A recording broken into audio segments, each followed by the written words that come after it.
ہم یہ سمجھتے ہیں کہ شاید قرآن کو قریب کرنے کا مطلب یہ ہے کہ اس کو اچھے غلاف میں لپیٹ کر خوشبو لگا کر ادب سے رکھ دو.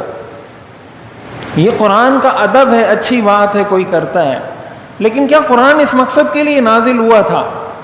ٹی وی کو بھی کبھی غلاف میں بند کر کے خوشبو لگا کے رکھا ہے؟ ٹی وی تو آپ کے گھر میں 24 گھنٹے چلتا رہتا ہے. قرآن کے غلاف کے اوپر دھول مٹی جمی ہوئی ہے، کوئی اس کو گھر میں اٹھانے والا نہیں ہے. تو یہ مسلمان قرآن پر ایمان لایا ہے یا ٹی وی پر ایمان لایا ہے؟ یہ اللہ کو کیا جواب دے گا؟ وقال الرسول یا ربی ان قوم اتخذوا هذا القرآن مہجورا. حضور علیہ الصلاۃ والسلام قیامت کے دن یہ شکوہ کریں گے. وقال الرسول، یہ قرآن کی آیت ہے، کوئی اپنا فلسفہ نہیں پیش کر رہا. وقال الرسول، رسول کہے گا یا ربی، اے میرے رب، ان قومی، میری اس قوم نے اتخذوا القرآن مہجورا، قرآن کو پس پش ڈال دیا تھا، قرآن کو انہوں نے چھوڑ دیا تھا. نام کے مسلمان تھے. عبداللہ نام رکھ لینے سے کوئی مسلمان نہیں ہو جاتا. اپنے عمل کو مسلمانوں والا بنانا ہوگا، قرآن کے مطابق بنانا ہوگا.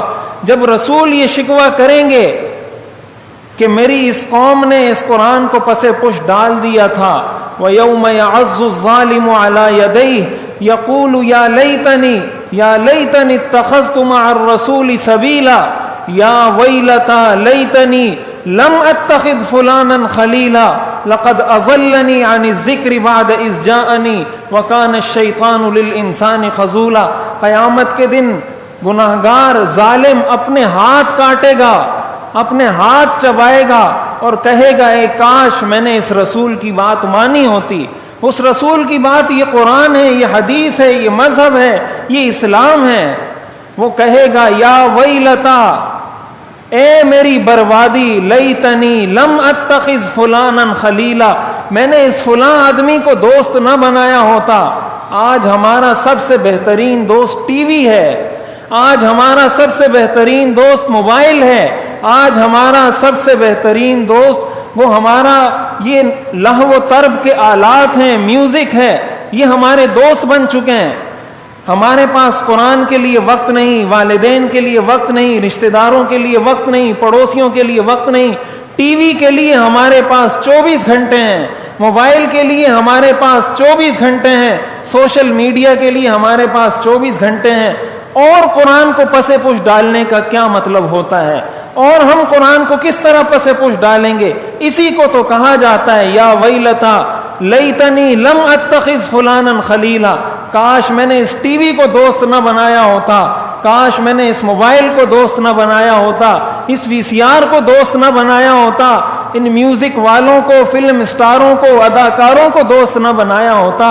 اتخذت مع الرسول سبیلا، کاش میں نے رسول کا راستہ اختیار کیا ہوتا، اس کو اپنا دوست بنایا ہوتا. ہمارے گھروں میں قرآن نہیں کھلتا، ہم مسلمان ہیں، ٹی وی ہمارے گھر میں ہر وقت کھلا رہتا ہے.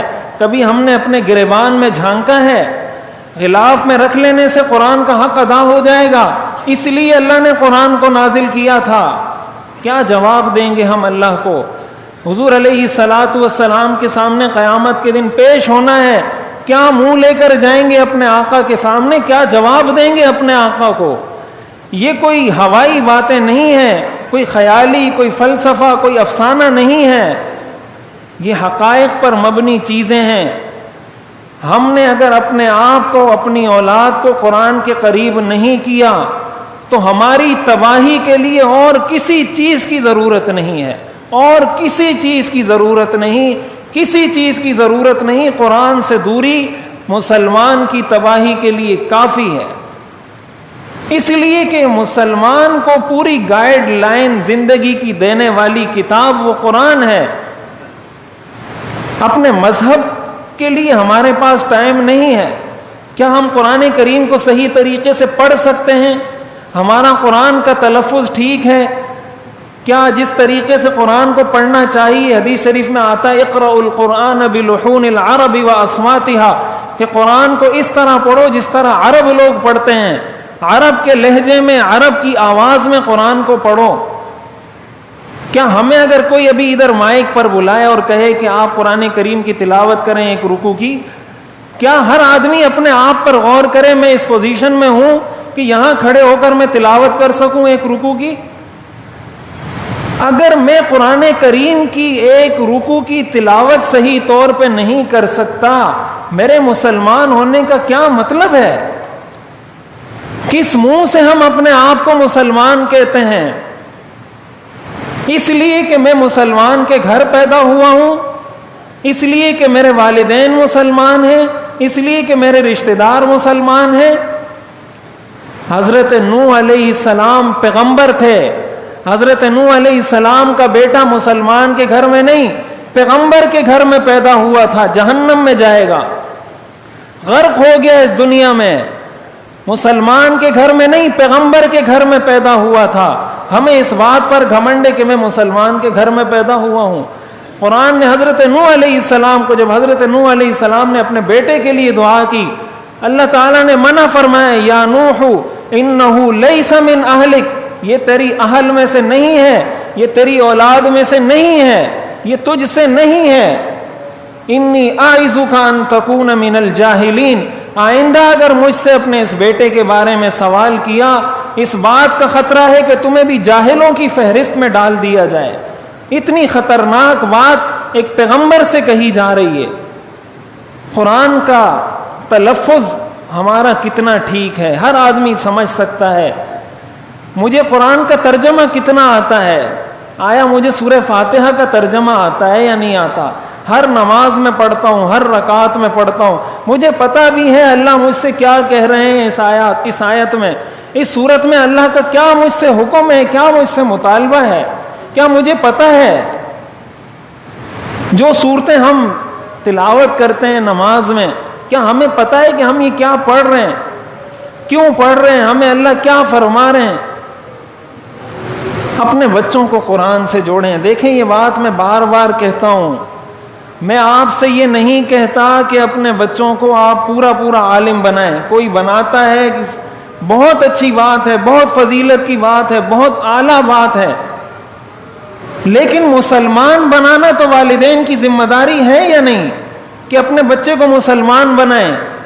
آج کل جس طریقے سے فتنے آ رہے ہیں، جس طریقے سے میڈیا کے اوپر، ٹی وی چینلز کے اوپر، یوٹیوب کے اوپر، سوشل میڈیا کے اوپر دین کے نام پر اتنے فتنے ایجاد ہو چکے ہیں کہ اچھا خاصا مضبوط آدمی ہل کے رہ جاتا ہے کہ یار اس کی بات مانوں، اس کی بات مانوں، اس کی بات مانوں، اس کی بات مانوں، اچھا خاصا مضبوط مسلمان ہل کے رہ جاتا ہے۔